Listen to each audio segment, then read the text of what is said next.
Hello and welcome to another edition of DCU Tonight, the show where we talk everything in the DC Universe, including DC Universe Online, the game we love to play, the life we love to live, here on VAR Nation. I'm your host, Rock VAR. With me tonight for the first time in many nights, the lovely Hippolyta Kent. Lyda, it's a pleasure to have you in the studio tonight. Oh, thank you. I love you. You're so sweet. And what I mean by in the studio is our living room. So thank you for joining us tonight, live from our couch to your couch. We're going to talk DC Universe, and we're going to start with DC Universe Online. It was another huge week in the DCU for TV, probably the biggest week outside of, just the usual premieres. Of course, the premiere week is always the biggest week for DCTV, but this was a huge. I don't know how to say. I keep saying huge. It sounds funny, so I need to move on to another describing word. What would I say? It was just monumental. This was groundbreaking. Yeah. For comics. For DCTV, this was groundbreaking. We had the team up of Supergirl and the Flash this Monday. We had Gotham also Monday. And a regular episode of The Flash Tuesday, so we can talk about all three. I have not watched Arrow yet from tonight. So we had a new Arrow tonight. I haven't watched it yet. We'll catch up on that on the next show, which I understand. I apologize. The show has been sporadic. Work schedule's been crazy. It just, I get it out there when I can. So we figured we'd go on and do kind of a quick one tonight because I didn't take notes or anything like that. I'm just going to fly by the seat and hope that Lyda keeps me in check. I can do that when you're on the show because you remember things and I don't. But first we're going to talk about Game Update 59 with DCUO. We're going to have that happening pretty quickly. It's on the test server right now. Of course, we've got a new episode coming out early April, which is just around the corner. But it's been kind of weird in the game because we had different loot, different ways of collecting loot and different missions, and so some of that's going to get changed. I'm going to go now to DCUniverseOnline.com to the forum section and announcements, and in there we have the patch notes for Game Update 59. And so I'm going to read that to you right now before we move on into talking about what, again, could be the most epic week ever for DC television. Honest to God, I think this episode was better than Batman v Superman. Oh, yeah. I'm just going to say that before I even get started. Honest to God, I think it was better. But anyway, we'll get into that in more detail because I could tell you why right now. I really want to jump into why, but I'm not going to. So, the loot choices in the UI available in all tiers.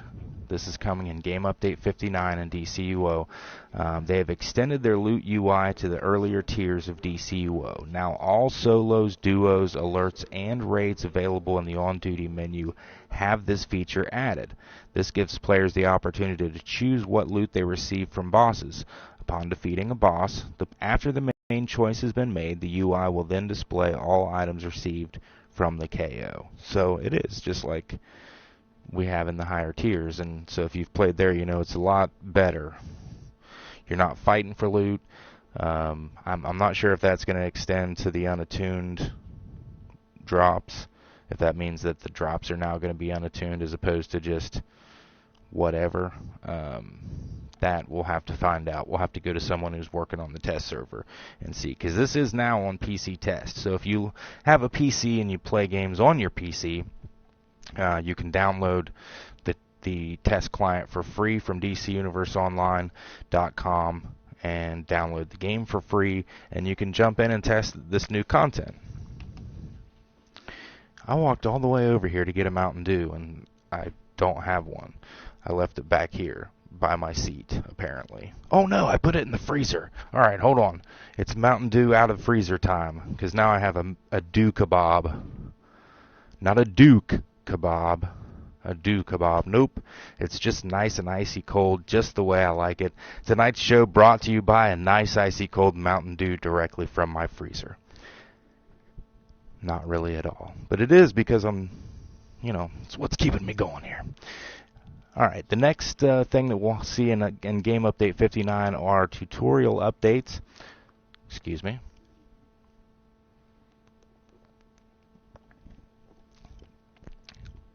The thirst quencher.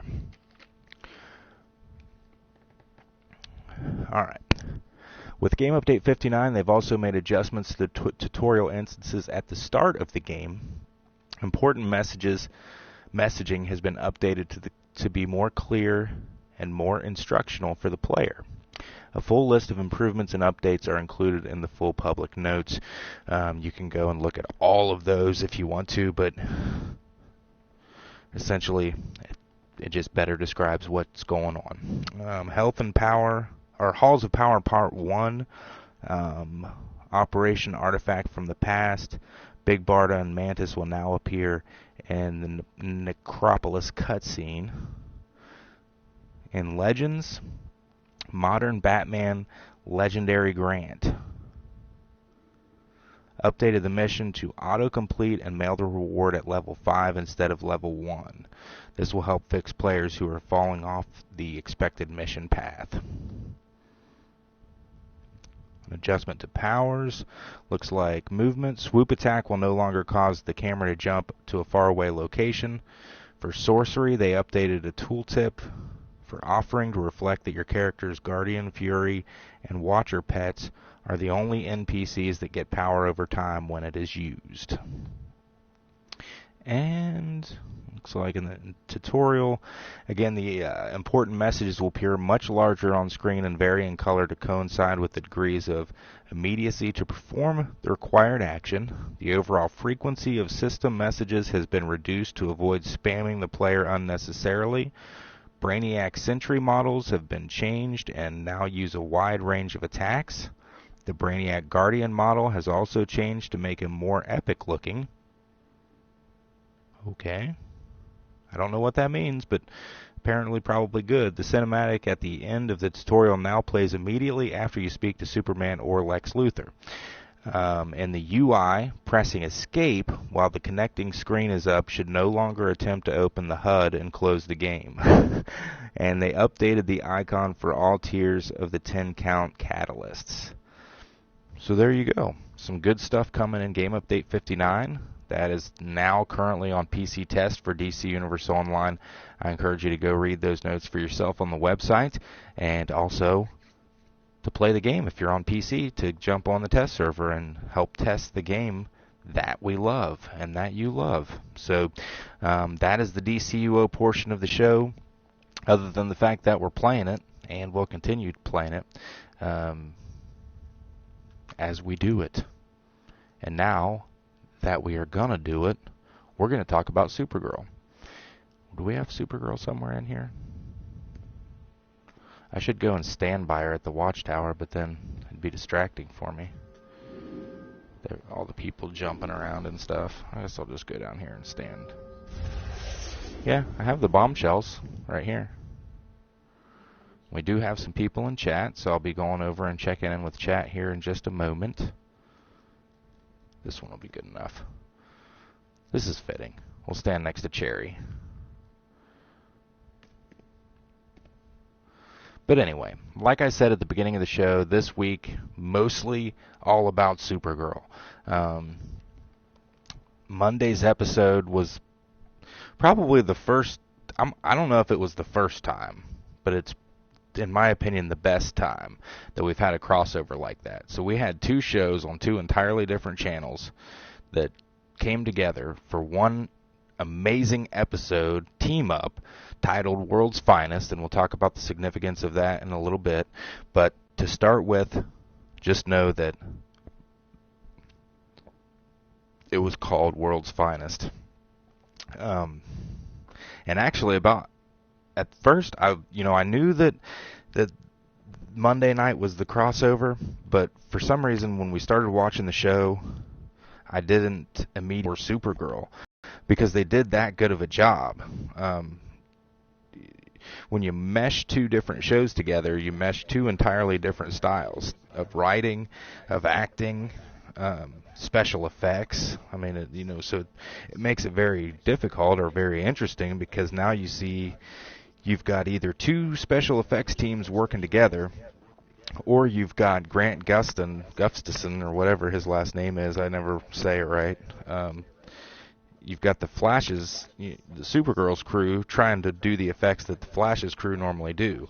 And so you don't know whether it's going to come off as the same as it does in the other show. And I've said in the past that when Flash is teamed up with other heroes or he's on other people's shows, he acts more like Barry Allen, or the Barry Allen that I know, than he does on his own show. And I think it goes to kind of lend to the fact that he doesn't have the entire weight of the world on his shoulders when he's doing those team ups, but in his own show everyone's counting on him to come through, so that might have something to do with it. But or it just could be the directing that's happening. But my point being, it felt like Supergirl from the beginning, and we had a plot happening, we had something going on the show. It wasn't as though they just threw the Flash out there and said, this episode's about the Flash, watch it because the Flash is on it. They were good. They thought far enough ahead to start the plot before they even brought the Flash in. And so that way when they did, it really felt more like a team up as opposed to he just takes over the show. But the chemistry was awesome. And Lyda, you commented on the chemistry right off the bat. They worked well together. They did. Those two. I thought it was amazing. Like, wow. It was better than most movies for me. Yeah. It was just, I can't even put it into words. It was so awesome. But I never watched Glee. I don't know if have you ever watched any episodes of Glee that they were on together? No, we went the entire run of that show not watching it. And kind of purposely, I don't know, but it just didn't seem like something I would have enjoyed. But the two of them together now makes me want to go back and watch that and see at least their interactions, how much of that carried over into this show. Because it's almost as though they're the same person in a sense. They're both the bubbly, kind of corny, and they work well, deliver lines well, back and forth. It just doesn't seem they seem to pull off lines that would seem kind of hammy and stupid in the situation that worked because it was them delivering them to each other.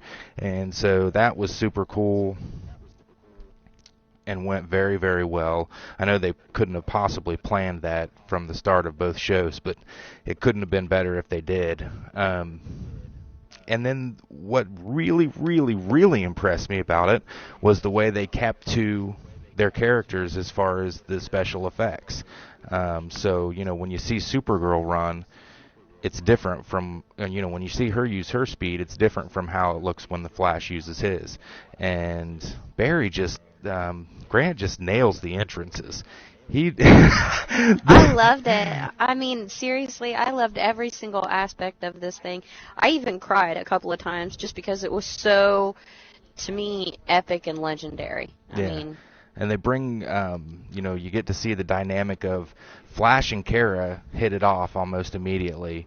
And you know what? And this is what I was wanting to talk about earlier when it came to the how it stacked up for me to a movie. And in fact, I made the comment earlier that it was better to me than Batman v Superman.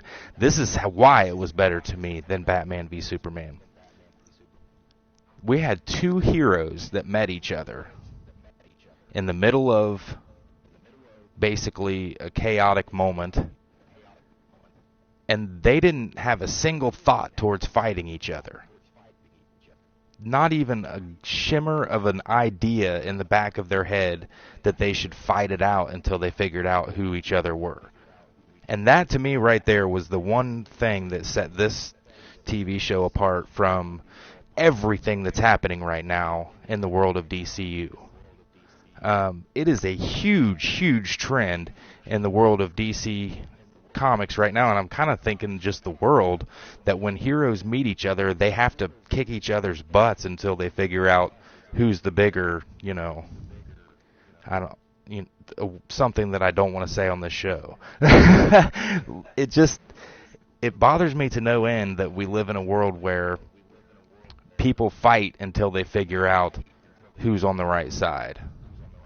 And this didn't happen in Supergirl in this episode. What happened was they immediately talked to each other. They used words that made sense. They explained each other's situation. Then they knew where they were coming from, and they jumped in together to help take down Silver Banshee and eventually Livewire together. So that right there, they could have done nothing else in this episode except for they meet and then go back and take out the bad guys, and I would have been fine with it. It would have, to me, been the most brilliant thing ever, because people used words. There was thought and communication, and it ended well. So that's, to me, the biggest lesson that any superhero or any person out there should learn is, don't judge a book by its cover. Don't assume your way is the only way and the righteous way, and don't be so willing to fight over it. Learn to think it out and talk it out.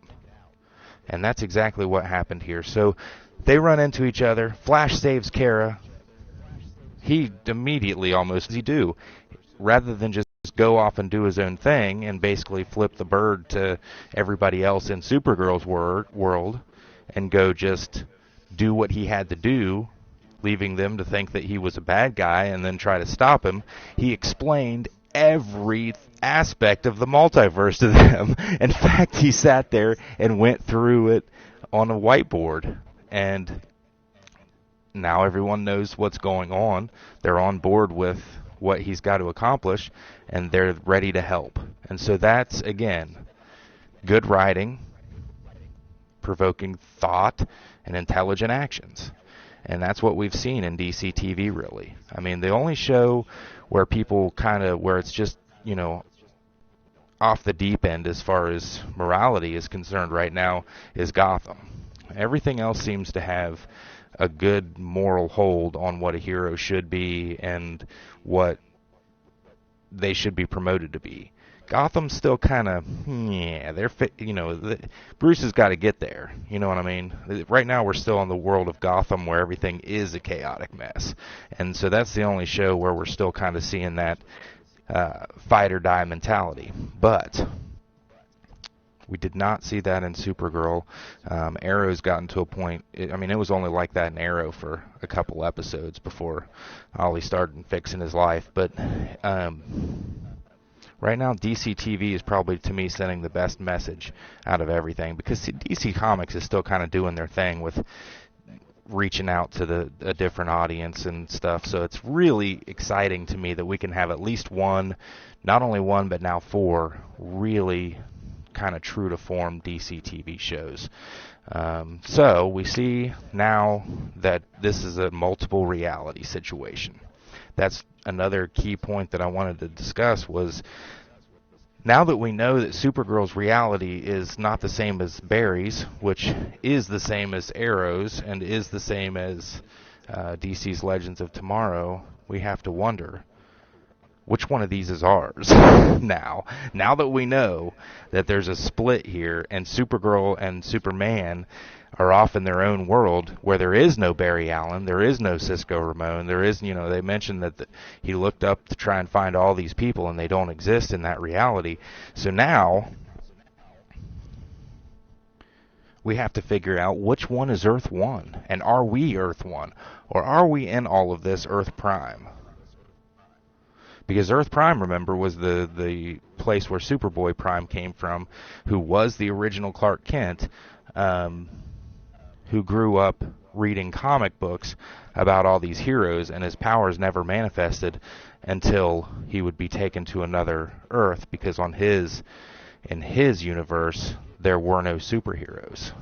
And so it makes me wonder if they're setting this all up to where we, the audience, are actually Earth Prime. And at some point, they're going to break that third barrier, and they're going to bring in Superboy Prime from our reality. That would be tight. And if you do that, DC Comics, I will watch you. I will anyway. But, go ahead and steal that idea, because I think it would be awesome. So then it begs the question, in the Flashverse, in the Arrowverse, is there going to be a Superman? Is there going to be a Supergirl? I don't know. But the one thing that I can think about that I kind of thought maybe, because this is Kara Danvers, right? And so we know that to be a multiverse story now, but at the time we didn't. So we know that, and I'm just going to say, it was Linda Danvers, wasn't it, in the comics? Yeah. So the Linda Danvers Supergirl, but she ended up not actually being a cousin of Clark's. But I had a quick thought during that episode, that what if Kara Zor-El just hasn't landed on Earth yet in Barry's universe? But then I would have to ask, is there a Superman there already? And since we have an entirely different Barry Allen in Batman v Superman Dawn of Justice, we know that universe isn't part of it. So are we in fact watching the Frank Miller universe in the cinema right now, and we're getting basically the multiverse on TV is exactly what looks like is happening, and so maybe they're just going to throw some of those Elseworld stories into the movies. I don't know. But I can say this, I kind of enjoy it more that way, because if you think about it, all of these can exist. Yeah, I mean, exactly. And the ones that are kind of campy and fun and keep me in the mood and positive yeah. are on TV, so you can see them more often. There's more of them. Later on you'll be able to watch full seasons of it, and as opposed to the movies, which are only about 2 hours long, and it's it's a one shot and done. So that actually does make more sense for movies to be the outlet for the Elseworld stories. I just wish they would say that and be like, listen guys, everything we put in the movies is going to be in Elseworlds. It would just make my soul feel better if I could say, yep, but that's not the real Superman. No, actually not, because I would still have Henry Cavill play Superman. I love that guy to death. Like, I think he's a hell of a dude. It came through on the screen. It comes through in every interview he does about Superman. I even heard that there was an interview with him and Ben Affleck where they were talking about the reviews of the movie, and Affleck looked upset, basically like that the bad reviews were kind of his fault. And that is not the case. Affleck was awesome too, no doubt about it. If you watch that movie for nothing else, watch it for Henry Cavill's heart and Ben Affleck's Batman. Boom. So, but anyway, back to Supergirl and Flash. So we find out several things in that episode. It was a little weird watching The Flash later, because it seemed like The Flash, the TV show, should have happened. This episode should have happened before the crossover episode aired. It was kind of weird, but now we see Flash definitely getting his speed to the point where he can jump through continue to travel from multiverse to or from universe to universe, and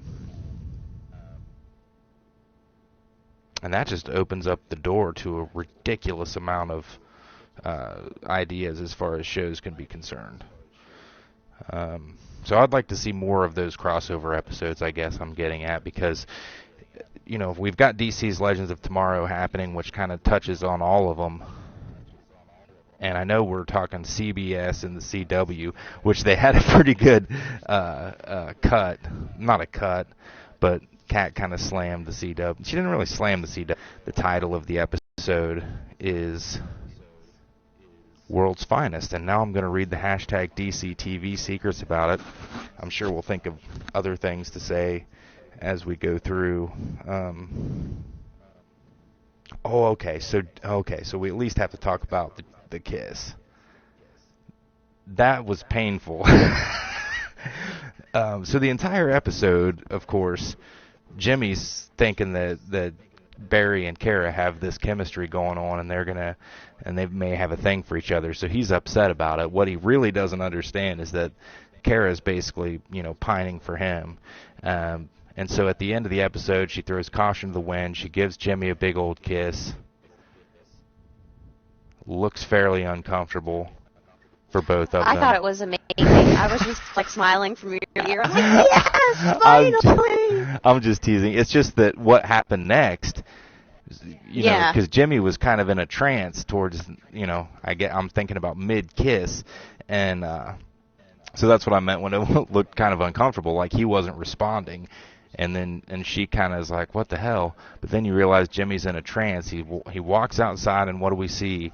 Pretty much everyone in the town is walking down the street in a trance, and we have no idea why. And that's where they left us. So it'll be very exciting to see the next episode, which will be this Monday at 8 on CBS. Jimmy and Kara. I doubt he remembers it now, though. At first, I thought they were going to go the way of Christopher Reeve's Superman, and this was going to be directly related to that one, which would be awesome. And she mind-wiped kissed him and didn't know it. I was like, oh my gosh, are they going to give her that power?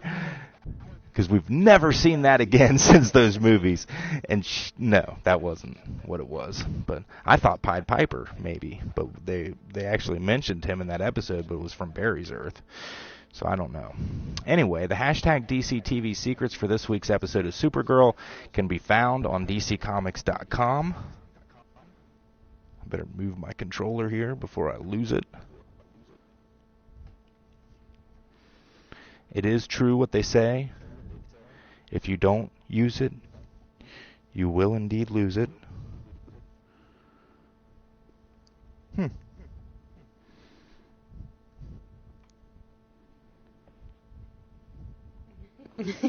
Maybe. Or maybe I won't. Okay. Well, whatever. I seem to have walked off with it. There it is. Say it's plugged in. It has to be here somewhere. Get a better camera angle. Anyway, alright, let's go check out these hashtag DCTV secrets. You kind of have to look for them if you don't find it the day of. There will be a link on the homepage, but if you don't find it the day of or the day after, you're going to have to go searching through news and then for fans. Right. World's Finest. The title of the episode, World's Finest, is a play on the long-running World's Finest comics. The team-up series usually featured Superman and Batman, but the Flash made frequent appearances in it as well, so it's totally appropriate for the episode. I don't know if that's true. It's pretty appropriate, though. And on the subject of the Flash and Superman, a poster released to promote that night's Supergirl Flash crossover event was an homage to Superman number 99. Superman and the Flash showed off their speed and raced in the comics much like Supergirl and Flash did. However, they were not racing.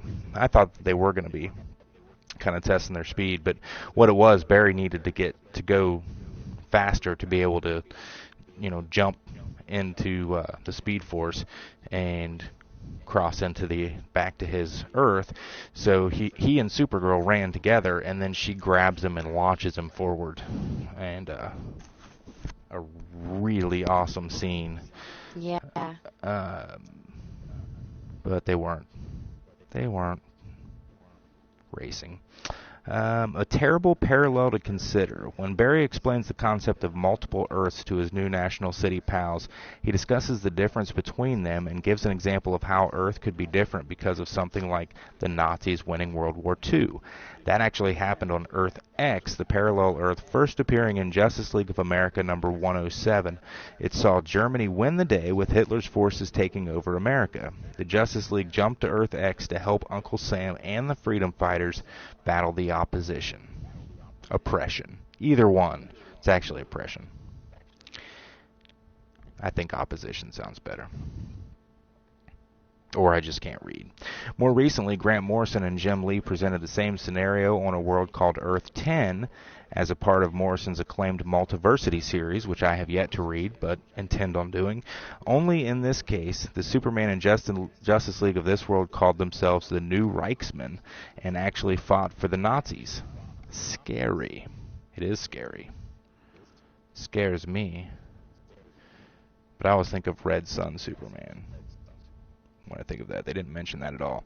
Kat came up with a great superhero name for Kara, but she didn't fare as well when choosing a nickname for the Flash. She suggests the Blur. Amusingly, the moniker was also used for Clark Kent on Smallville before he revealed himself as Superman. He was, in fact, the Blur. And it made me laugh when I was reading this because I just keep envisioning Callum Blue, who played Zod on Smallville, saying, the Blur. And I used to, every time, I was like, please, God, stop calling him the Blur. It's driving me insane. The Blur. And then he became the Red Blue Blur. That was a mouthful. He went from the Blur to the Red Blue Blur. I'm not even sure what was next, but I don't know if they just went to the Red Blur or if he just stayed RBB until the end. We'll find out soon when our unborn child watches Smallville with us for the first time, starting with season 1. Boom, shakalaka. And it says, who's the casting director? Kat makes a snarky comment about Kara, Wynn, James, and Barry looking like a diverse and beautiful cast for a show on the CW. This is, of course, a cheeky little reference to the Flash's network. Of course it is.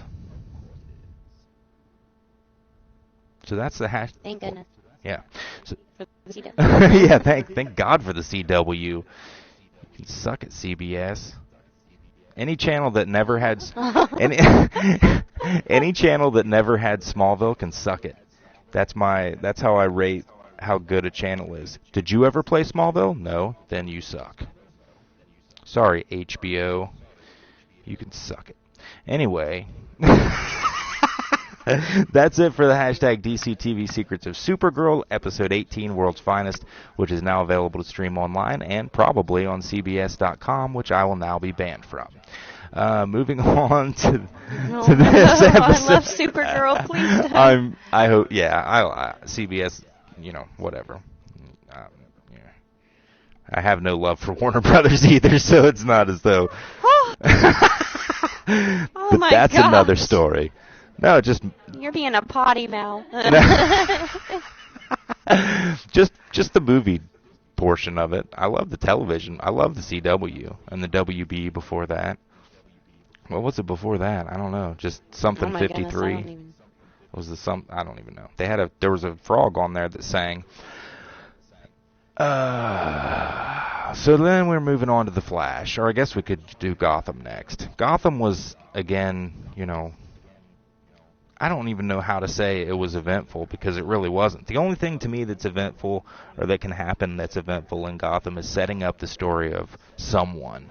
Well, I guess there was some of that happening with Penguin. So I'll just go ahead and say I'm pretty much watching Gotham right now for Penguin. They could rename it the Penguin Show, and I would watch it solely because this character, this Penguin that they've created, is entirely interesting to me. And the guy playing him, which name is Robin? I don't even know, man. It's like he was born just to play this role. It's like he came out of the womb Penguin, and I just love the guy. Thing to the Penguin that I never really had, which was liking him. I never really liked the Penguin. I liked him as a villain, but I never liked him as a person.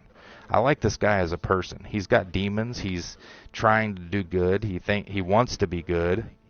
There's always going to be that something that pulls him back to the dark side, which I don't know how in this episode it's going to happen. We saw that basically his step-siblings, or whatever you want to call them, what would they be called? Would they be step-siblings? and his stepmother have pretty much just been out to wait out the rest of his dad's life to try and get this inheritance. And now he's kind of figured that out, or it comes to the forefront, but at the end of the episode his dad dies. So what's going to happen here? He didn't really have the chance we saw him go into with Penguin. He believed in him, all this kind of stuff, believed in his soul, believed in his heart, and he was going to leave everything to him, but then he died. So my guess is he gets nothing, and probably going to get kicked out on his butt by the stepmom and the siblings, which is then going to lead him to do something horrible to them. I don't know. We'll have to wait and see. Somehow or another, he has to get back to being Penguin, and I don't know if that's going to happen as a result of the death of his father, or if... And figuring out that they slowly killed him over time. I mean, she yeah. was giving him sugar pills instead of his actual medicine. Yeah. Weren't they like Tic Tacs or what, mints or something? Yeah. Like, damn, those are the best tasting heart pills. They do. It's a little minty. And he takes it with like seltzer water or something, so it has no taste. He should taste the mint in it. But anyway, that's not the point. The point is that they've been not giving him his heart medication. The hole in his heart has actually been getting bigger. Not to mention, that's not what killed him. He was poisoned. Meant for Oswald. Yep. So the stepbrother, I think, when the mom was talking with him about how do you get rid of a rat, and that they needed to get rid of Penguin like he was a rat, he takes it upon himself, I'm sure, to poison that drink. And knowing that their dad doesn't drink because of his ailments, they assume that Penguin's going to be the one to drink it, and he doesn't. I mean, he starts foaming at the mouth and stuff, so it's not even realistic that he had a heart attack or anything like that. It's like he was poisoned. That guy drank some liquid plumber or something, because it was nasty looking. So Penguin's dad dead. We've got Gordon now breaking out of jail. He's been put in jail, and jail sucks, by the way. After seeing tonight's Gotham, I never want to go there. Or after seeing Monday's Gotham, I never want to go there. It does not look like a friendly place. I kind of thought they'd just hang out in there, but no, it's pretty structured. So don't go to jail, especially not in Gotham. You will get shanked, but you may be fake shanked, which is what happened in that episode. And so now Gordon is on the loose, and he's out to prove that he didn't kill. And he did kill someone, but he didn't kill who they think he killed or who they've pinned on them. So now he's a fugitive on the run, and we continue to see a somewhat morally oblique Jim Gordon. And I don't know when that's going to change either. Nothing about Bruce in this episode, was there? Mm-mm. We didn't see anything about Bruce. Harvey, he's a pretty solid character still. I mean, Harvey's actually, his moral compass has gone north and stayed that way. So, I don't know what it's going to take to get Jim there. And he, now we know that his child didn't make it. Dr. Lee's So moved sad. away. Yeah, that is really sad. That was just, man, that was mean. I don't know that. I really didn't see that coming. And when it did come, I'm wondering if it's true or if she just took off with the kid. You know what I'm saying? Like, she thinks he's kind of lost, so she doesn't want him to even know that he's got a kid anymore, so she just took off with it, and that's how we end up getting Barbara Gordon, the junior. I don't know, like, I would think, I don't know, like, to me, it would be hard for her to name the kid Barbara. Wouldn't it? I would think, just because of his old girlfriend, but maybe, something happens there. I don't know. I don't know. Is he going to meet another lady? That's just my own opinion. Yeah. Is he going to meet another girl, hook up with her, have a family or whatever, and maybe somebody in her family is named Barbara, so they end up naming their daughter Barbara? I don't know. Are we ever going to get a Barbara Gordon? in this universe? I don't know, but then that brings up the point that Supergirl and Flash just made, which is this is a multiverse, so anything can happen. Yeah.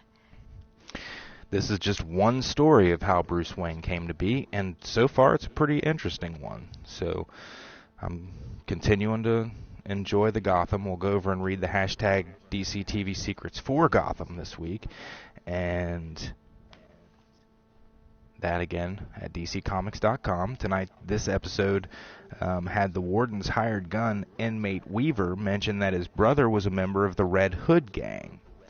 Although we're introduced to the gang in Season 1, many may have missed that true significance of that. The Red Hood has a deep-rooted history within the DC Universe, particularly for Batman.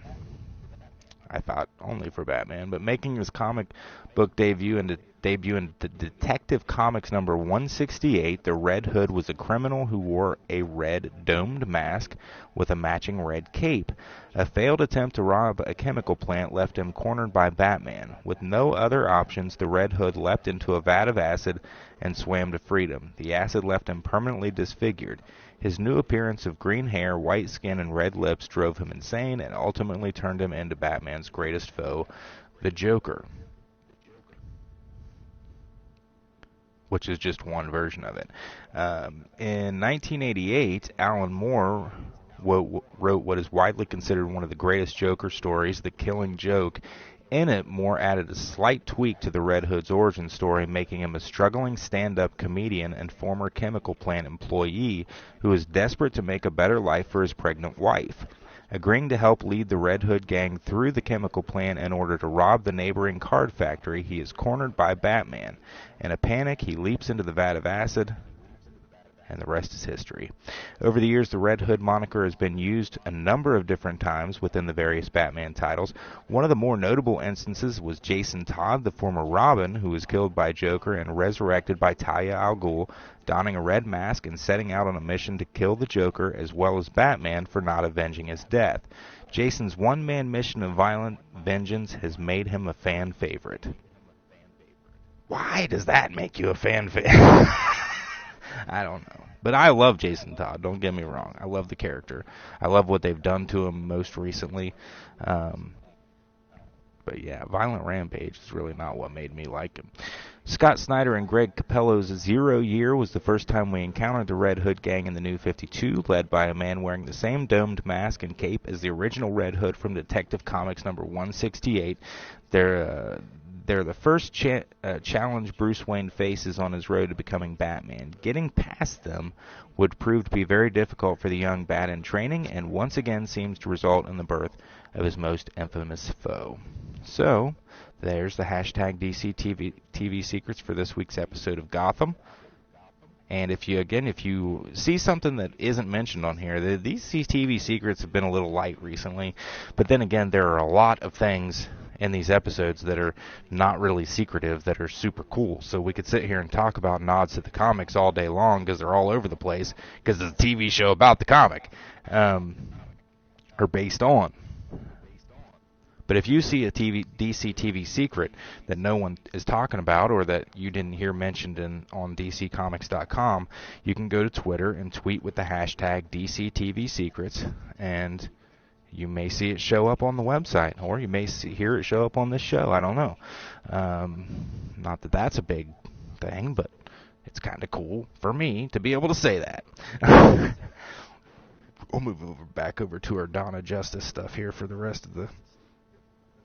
while we talk about the Flash. So this episode of Flash that happened this week really seemed like it should have come before Supergirl. I'll have to go and look up, what order we were supposed to watch that stuff in, but I really feel like this one should have come before, because it seems like he didn't figure out how to get into the speed until at the end of this episode, or how to get to his top speed. But again, we see Barry dealing with not just, issues happening in his time and space. We see again Barry deciding to go back in time and make adjustments because he gets the idea from Wally, which is cool. Wally's starting to lighten up a lot on the Flash, and I like that, to see him interacting more with Barry and to see them being more friendly with each other, and Wally joking around excites me because that's the Wally West I love.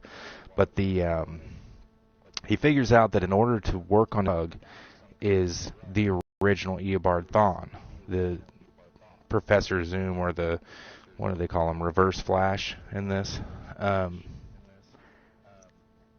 because he's been the one that has done it not based on a chemical helping him out. And so Barry decides it's a good idea to travel back in time and basically knock himself out, learn what he needs to learn from Wells, and then leave before other Barry leave before other Barry wakes up, and not change anything in the timeline, which he fails to do miserably. And Cisco and Caitlin try to tell him this before he goes. Wells tries to tell him this before he goes, and he will not listen to reason. He has to go back in time. It's the only thing he thinks will help, so he does it. And I find it hilarious that he has all these problems with his speed, yet he can travel through time to try and fix it. You know what I mean? Like, you seem pretty darn fast to me, Barry. But anyway, because they figure out that it's not the speed that he moves at that's the problem. It's his connection to the Speed Force, because they do a analysis of all three speedsters that they've come in contact with so far, and two of them have been faster than Barry. And what they've found is, side by side, they're taking the same amount of steps at the same time. The difference only being that the other two's feet aren't staying on the ground as long as Barry's are. So they're not really running per se, as the fact that they're being moved through space by the Speed Force energy. And so that's what comes into conflict here, is Barry's attachment to the Speed Force he just doesn't know how to manipulate it as well at this point. And it kind of goes back to when I talked about how the difference between them actually running and using their muscles to run at a speed, and the fact that they're tapping into the Speed Force, which is carrying them through time and space. And so that's why when you see those super slow-mos where they're running, and it just kind of looks like he's only taking one step and moving at the distance of about 5 steps, that's what that is. He's kind of getting a boost from the Speed Force. And so Barry needs to learn how to harness that power a little bit more so that he can move as fast as they could move. And so that's what he thinks he's going to learn from Wells. And he kind of does. I mean, Wells has got it figured out. He's got a formula that it pretty much explains to Barry what he needs to do, and that kind of thing. And I'm imagining that's the formula now that Jesse Quick is going to end up masterminding. I don't know, or mastering. We'll see. I just really hope they bring her in as a speedster. She's out aloof right now. Wells has been kind of looking for her and stuff. Can't find her because she doesn't want to be found, Wells. She wants to be away from you. So anyway, by going back in time, and he ends up in a fight with Other Barry, gets him knocked out, but Other Barry comes too early. Now they're interacting with each other, and that was really cool how they did it. Grant did a wonderful job. I don't know if it was green screen or what the heck, but Grant did a wonderful job playing with himself. And it was seamless. But he does, in fact, end up changing something in time. Now, when he gets back to his own time, Pied Piper is a good guy. So we'll see how long that lasts. But what we're seeing is, I feel like eventually we're going to come to a crisis in the DC TV shows. Because now they're setting up the multiverse. We've got Barry changing things in his own timeline, jumping onto other Earths. And it's just a matter of time before we start starting a crisis or getting there. And I think it's brilliant the way that they're doing it. It's exactly like it was in the comics. We started to see things happening in the Flash's stories first, kind of. We didn't know at the time, but we figured it out later, or we were told later. And so it looks like that's going to be the same in the actual DC TV shows. And I can't wait to see it all come together. I hope at some point they have like a huge crossover where all of them interact with each other. And that would be phenomenal. We get like Cal, not -L. We get Superboy Prime, Alexander Luthor. That would be super cool. Just saying. So for the DC TV secrets for this week's episode of Flash,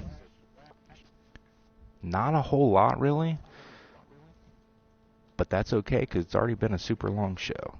Talking about time wraiths. Time wraiths don't have a history in the comic books, but Barry Allen has been affected by jumping around the time stream. In a famous example, Crisis on Infinite Earths number 8 saw the superhero forced through various points in the time stream as he ran faster than he'd ever run in his life after stopping an antimatter cannon. The phasing caused Barry's body to disintegrate, which is similar to the effect the Wraith had on him in the show before Hartley saved the day. Not Justin. Just Hartley. Casting a spell, the Time Wraiths bear a little bit of a resemblance to certain guards at the Wizarding World prison in Harry Potter. Cisco, with his infinite pop culture knowledge, teases that the beings are like Dementors. When Barry asks him what he's doing at one point, he says, just trying to figure out how to find this Dementor that's apparently roaming through Central City right now. The creature first showed up. Why do we need to know that? The creatures first showed up in the third Harry Potter book, The Prisoner of Azkaban. Was it just us, or did you hear Hartley say expecto when he took down the Time Wraith? I don't know. I did not. I'll have to go back and rewatch that and see. Expecto, is it Patronus or something? Yeah, Patronum. Or something like that. We'll see. We'll go back and rewatch that and find out. But that's the hashtag DCTV Secrets for this week's episode of The Flash, and wraps up the hashtag DCTV Secrets portion of our show. Again, if you see anything or if you want to interject about some secrets that you see in the episodes, you can always tweet with the hashtag DCTV Secrets and see what happens. And now we're going to go check out the pool list for this week, and we'll head over to say hello to everyone that's in the comments of the stream, and then we'll wrap it up and go play some DCUO like Mad Mosques. Ooh, I love that. Batman versus Superman, the graphic novel, is available now.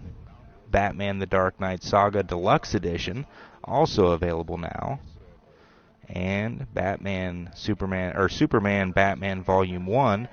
That's what I was saying. Yeah, I love. is available so now. Awesome. And that's the one I would pick out of all of those.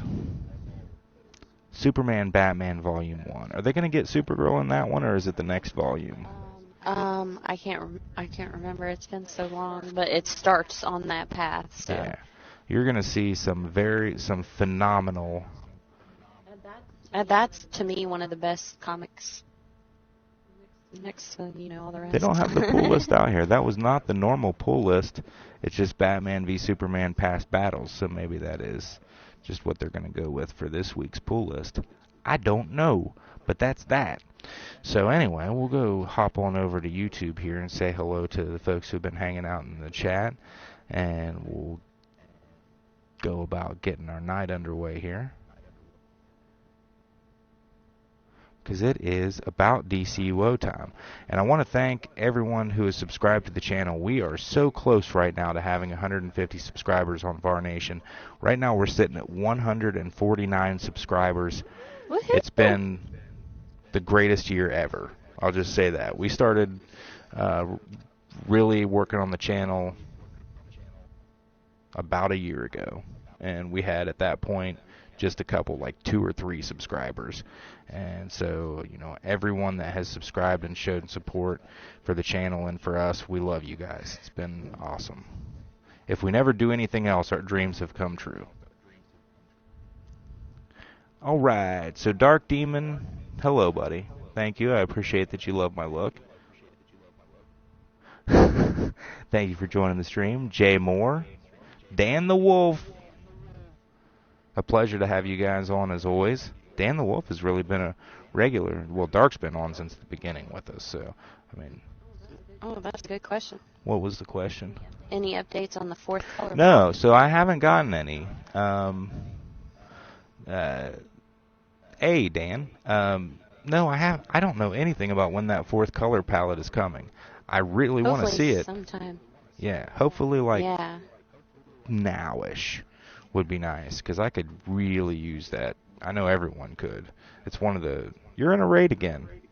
I look over and she's in a raid. Oh, anyway. So yeah, no, but I hope soon. We'll keep an eye on it, and you know, if we can possibly get any information out there, I'll try to let you know as quick as I can. But no, at this time not. So, but anyway, again, thank you to Dan the Wolf, Dark Demon, Jay Moore for joining us in the chat. And thank you to everyone who joined the stream tonight. We are VAR Nation. If you subscribe to our channel, we love you. And if you don't, we still probably do. But share and like the videos. This video will be up in about probably an hour and a half to 2 hours on YouTube, so you can rewatch if you missed something.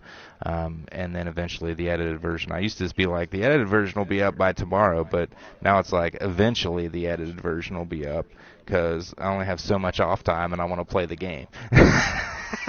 So that's why we do everything live now.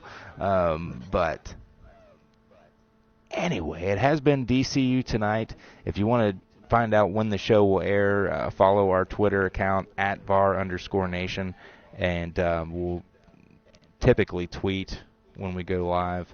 And we're trying to get back on our schedule of the Wednesday and Friday nights, but it's a little bit hard to do right now, so we'll see. And when Baby VAR comes, what are we going to do then? He's going to have to stream with me. That'll That's what be that'll be. adorable. He'll have a little microphone. We'll put him in his little Superman. And his little Superman onesie and toboggan or whatever. Or what do they call those? Which Skull cap? You're getting for me? I am getting that for you. That is true. Yeah. We will be a getting.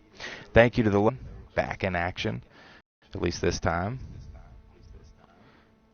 Outside of that, we are about to go play some DCUO. I suggest you do the same. This has been DCU Tonight. Ben 101 Gamer. Thanks for joining the show, man.